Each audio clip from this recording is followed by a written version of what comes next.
During Pride Month, one cannot fail to notice a proliferation of pride flags, which may hang alongside a country's national flag, some of which may be based on variations of the original rainbow pride flag.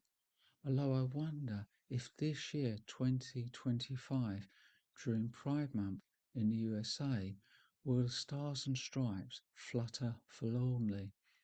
In this episode, I will look at the origin and evolution of the rainbow pride flag and describe a pride flag for each letter of LGBTQIA and a few of the many other pride flags which I feel might be worth highlighting. A little while ago, I compiled from various sources a glossary of pride flags for different gender identities, sexual orientations, and fetishes, and so far the total is 59 wonderfully diverse flags. Welcome to Transwise Transstrong. I am Caroline O'Reilly. Episode 2. Take pride in your flag. According to the Encyclopedia Britannica, what we would now recognize as a flag, a shaped piece of material, dates back to the founder of the Chu dynasty in China, 1046 to 256 BCE. Therefore, we can say the first flag flew some 3,000 years ago. Leaping forward to the late 70s, only a slight switch in eras, two names feature in the inception of the Rainbow Pride flag. One planted the seed and the other nurtured it into life. Harvey Milk and Gilbert Baker. I'll come back to Harvey, but first, who was Gilbert Baker? Gilbert Baker was born on the 2nd of June 1951 in Kansas and had a love of art and music. Studying art until at 19 in 1970 they were drafted into the army, where they became a medic, and during their time in the army they were careful not to reveal that they were gay and received an honourable discharge in 1972. It was at this point that Gilbert told their family that they were gay, and they were promptly disowned. They became a volunteer at the San Francisco Gay Community Center, and in 1975 Gilbert Baker first met Harvey Milk. But unlike Gilbert, Harvey had received an other than honourable discharge from the Navy. But forward to 1977. That was a year that Harvey Milk asked Gilbert Baker to create a symbol for the gay community, and Gilbert decided it should be a flag. What flag? And then the idea came to them while dancing at a venue full of colour and light, a rainbow. I feel this unifying symbol is the culmination of an event that happened at the end of the 60s, more of which later. And so forward again to 1978, which was when Gilbert created the first two Rainbow Pride flags with the help of Lynn Segerblom and James McNamara. The flag was made up of 8 different coloured horizontal stripes, each colour representing an aspect and a diversity of the LGBTQIA+ community. So what were the colours, and importantly, what did they stand for? Well, starting at the top, first there was hot pink, and this represented sex, followed by red for life, orange for healing, yellow for sunlight, green for nature, turquoise represented magic and art, then indigo for serenity, and finally violet for spirit. The two flags debuted at the San Francisco Pride, flying from the Civic Center on the 25th of June 1978. But tragically, within 5 months of their creation, Harvey Milk was dead, having been assassinated. Following the assassination, demand for the flag increased, but at the Paramount Flag Company, where Gilbert worked, not enough pink coloured material could be sourced. Therefore, the hot pink stripe was dropped. Before I move on, I'd like to talk a bit more about Harvey Milk, who was the first openly gay man elected to a public office as a member of the San Francisco Board of Supervisors. Harvey was born on the 22nd of May 1930 and studied maths and history at college, and after graduating in 1951 enlisted in the Navy. Harvey became a Navy Reserve officer in May of 1952, but in January 1955 they were forced to resign for being gay, with, as mentioned, an other than honourable discharge, as at the time and for the next 40 years there was a total ban in serving in the armed forces if one was gay, lesbian, bisexual, or transgender. The same ban existed in the UK from 1955 until the 12th of January 2000.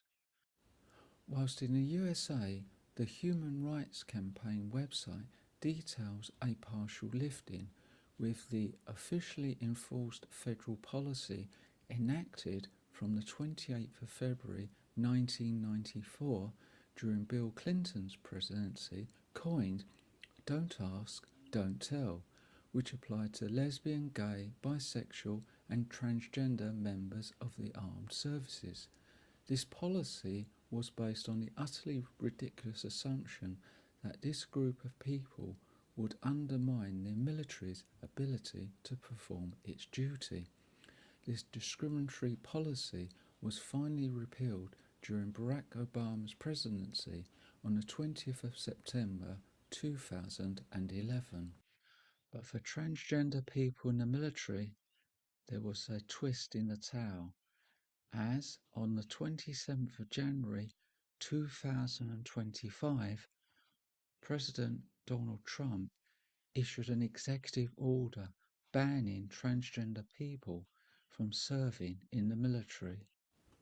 After their forced resignation from the Navy, Harvey had a varied career before opening a camera store on Castro Street, San Francisco, at the end of 1972, and in 1974 they ran for public office but lost, and ran again in 1975 but lost again, although this time only narrowly, and finally they succeeded in 1977, becoming a San Francisco City County Supervisor on the 9th of January 1978.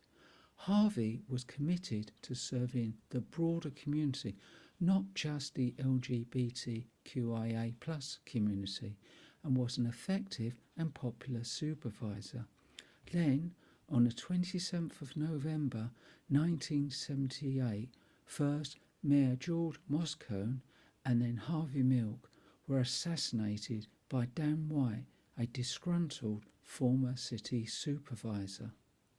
Following the double assassination, there was a silent candlelit march from Castro Street to City Hall by thousands of people.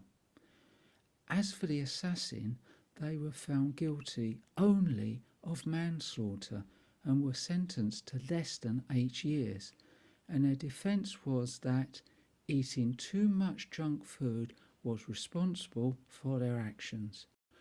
Well, if that had any validity, then why didn't Morgan Spurlock go on a mass killing spree twice? Might I suggest that perhaps homophobia may have been a motivating factor? And then there was 6.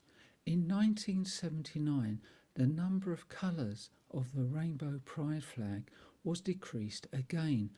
A blue stripe replaced the turquoise and indigo, as a 6-colour flag could be easily split in half, a decision made by Gilbert, so that street lamps along the 1979 Pride parade route could be decorated with the flag.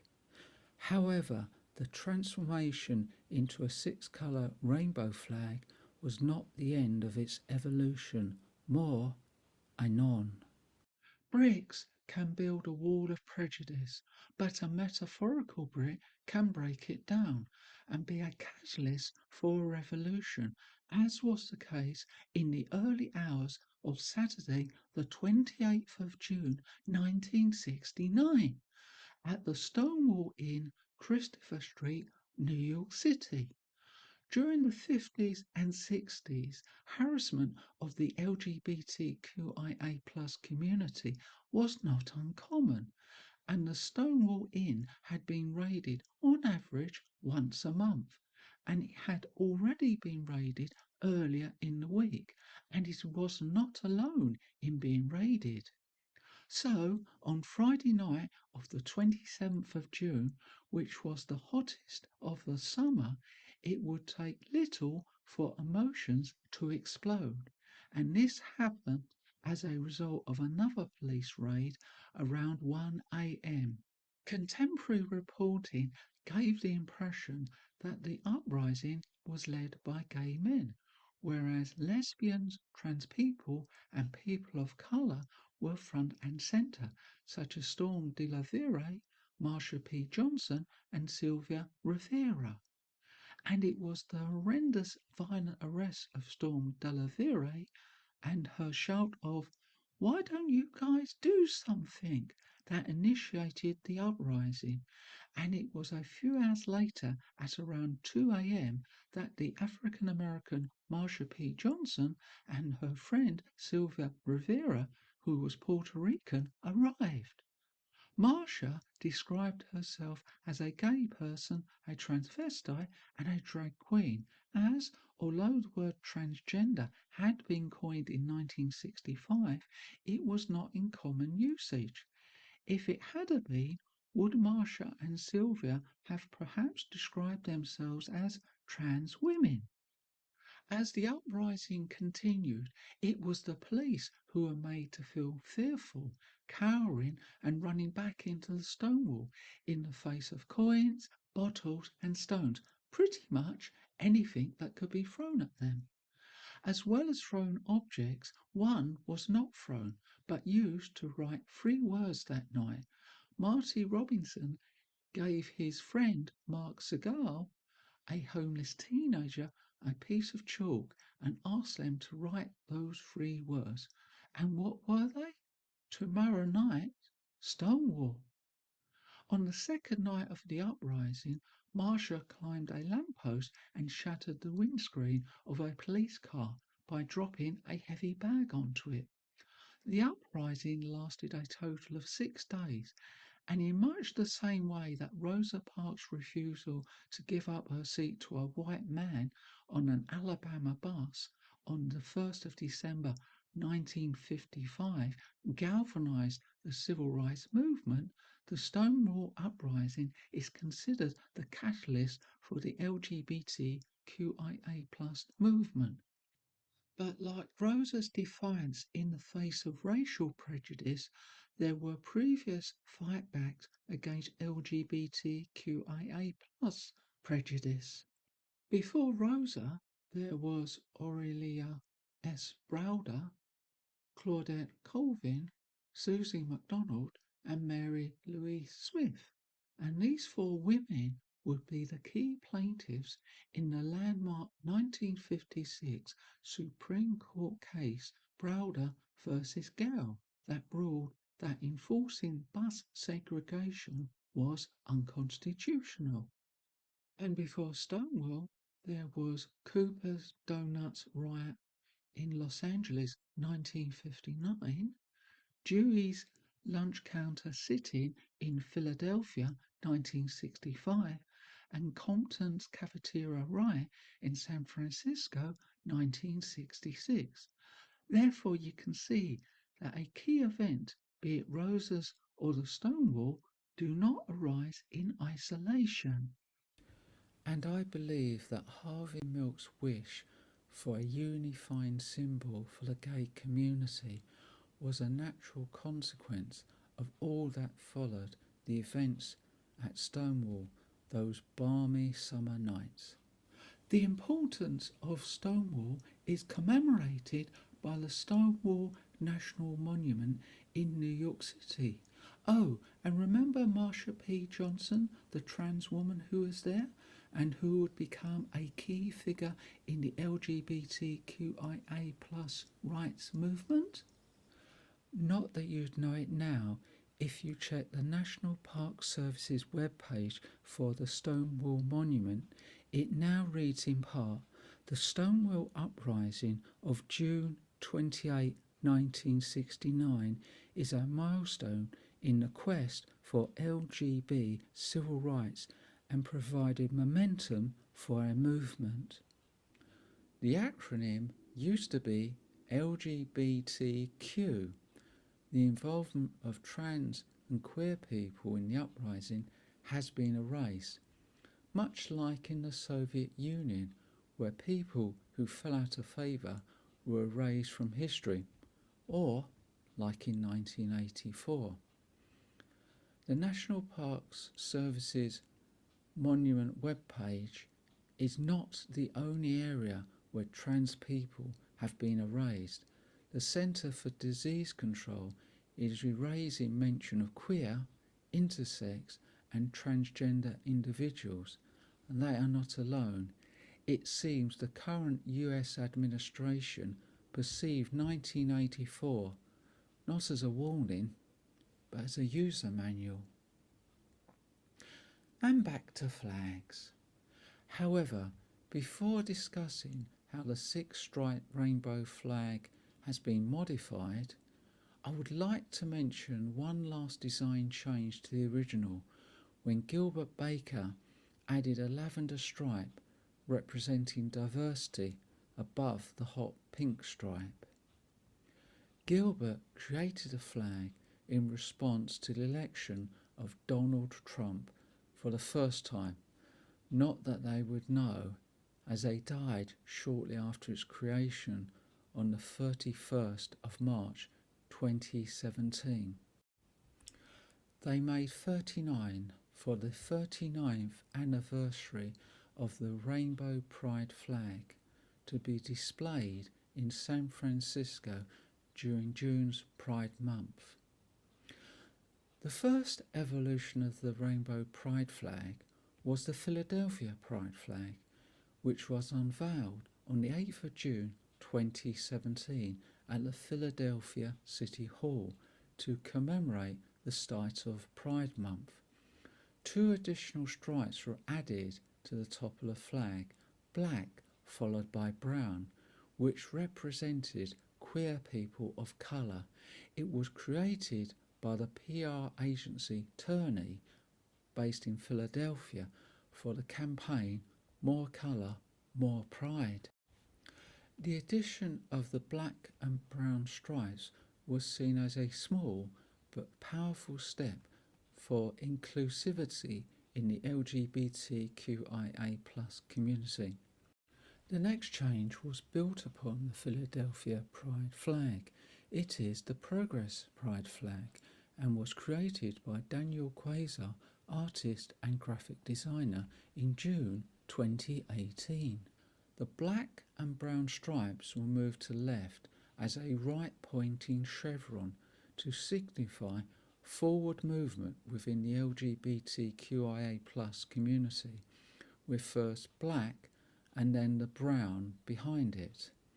As well as representing queer people of colour, the black stripe was also an acknowledgement of the thousands of lives lost due to the HIV/AIDS crisis in the 1980s and the 1990s from the community.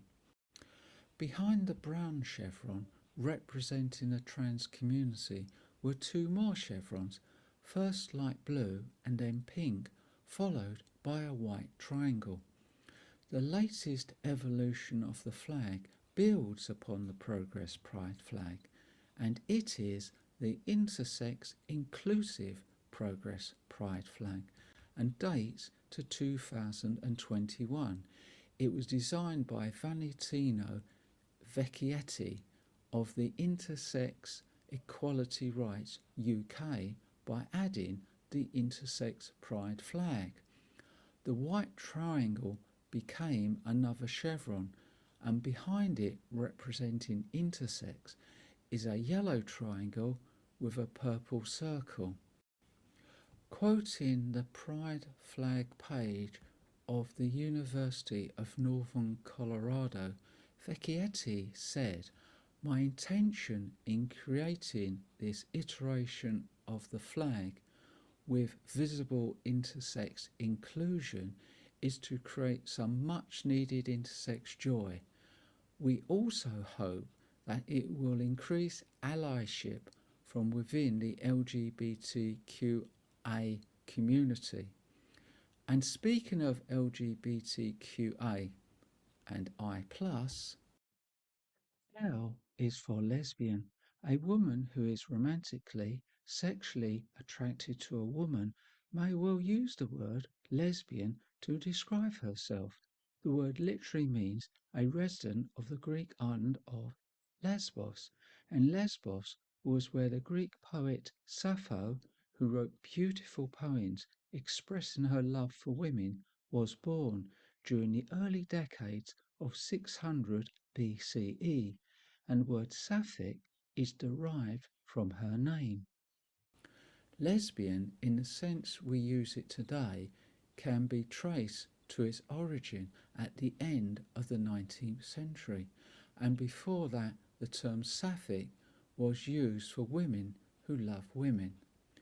Women adopted lesbian in the late 1960s to differentiate themselves from gay men. There are several variations of the lesbian flag, reflecting the diversity within the lesbian community, and a widely known one is from 2018, created by Emily Gwen, the Sunset Lesbian Pride flag.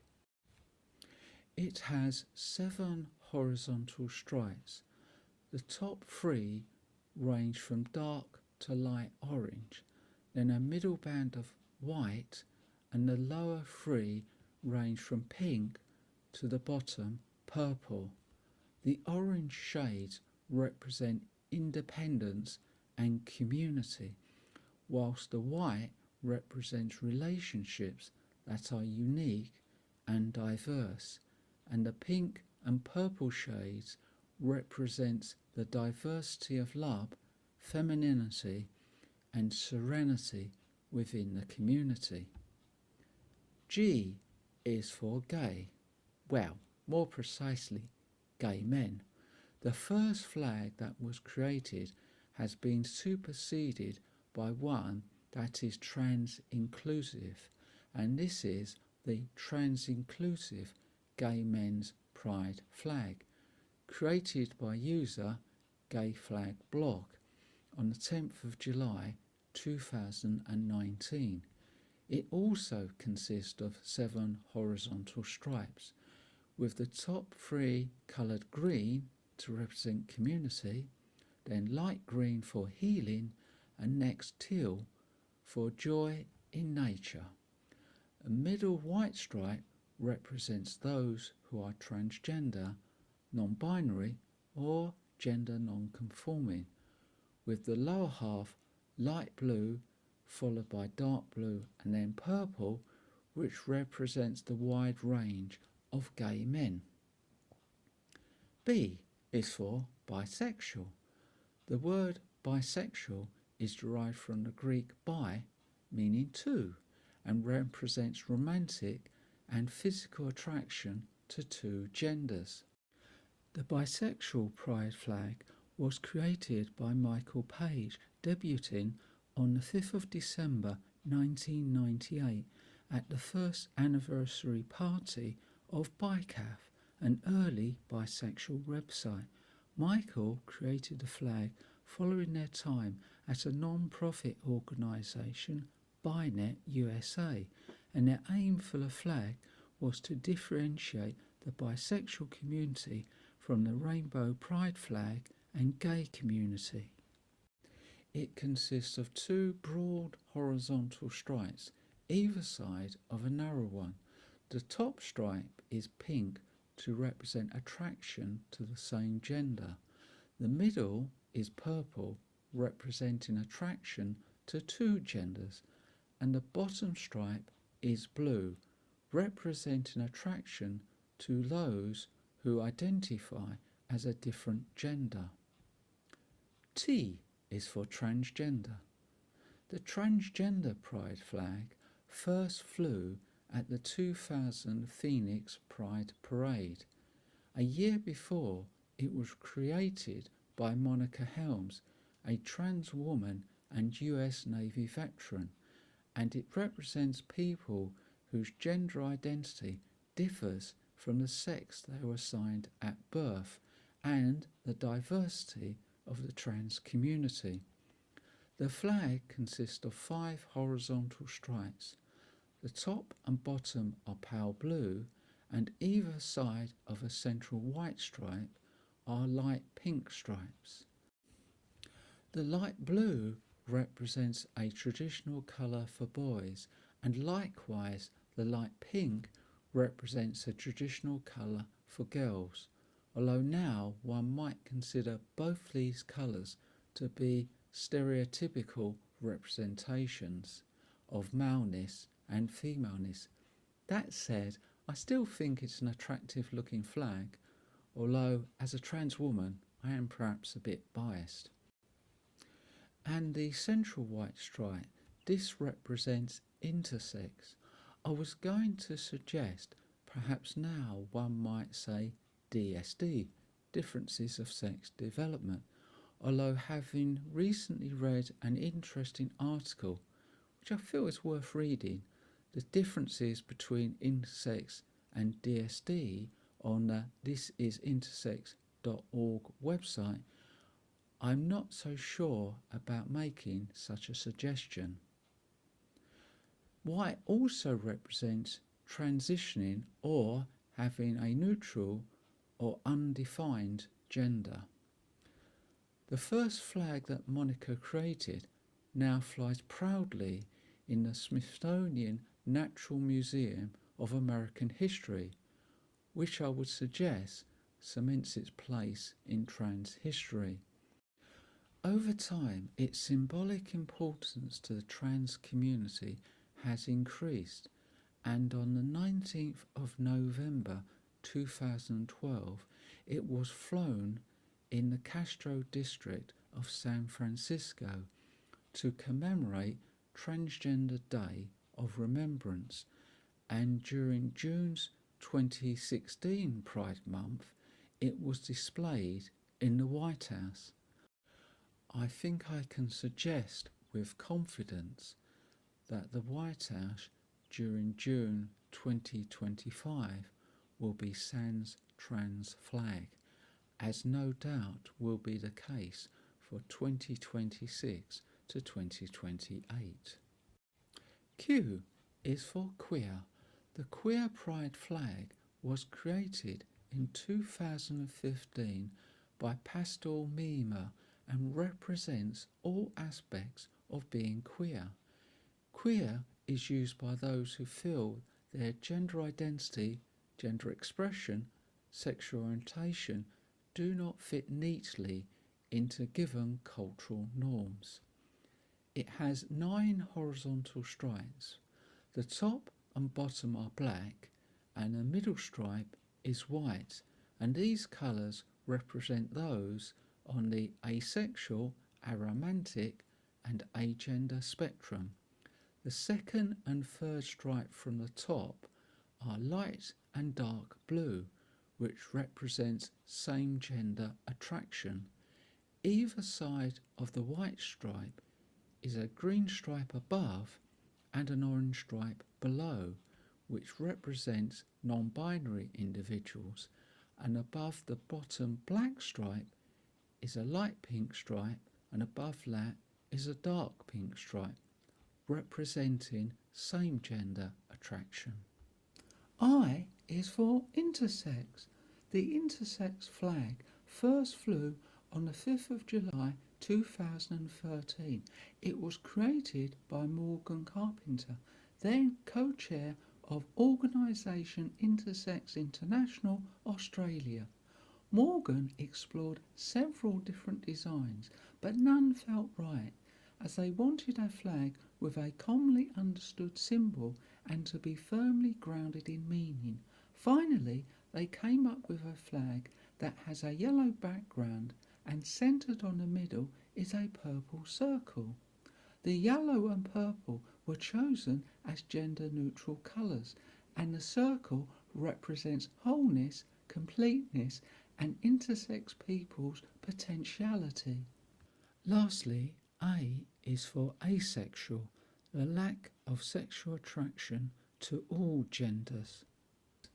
The flag was created in 2010 by an Asexual Visibility and Education Network AVEN user named Stand Up, who won a contest run by the AVEN for a pride flag to represent those who identify as asexual.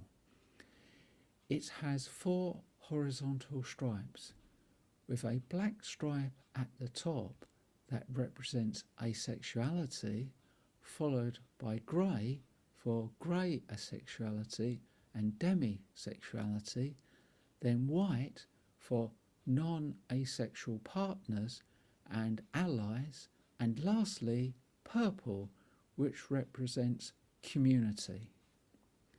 There are a few other pride flags I would like to mention. The non-binary pride flag. This flag preceded the creation of the trans pride flag by 5 years.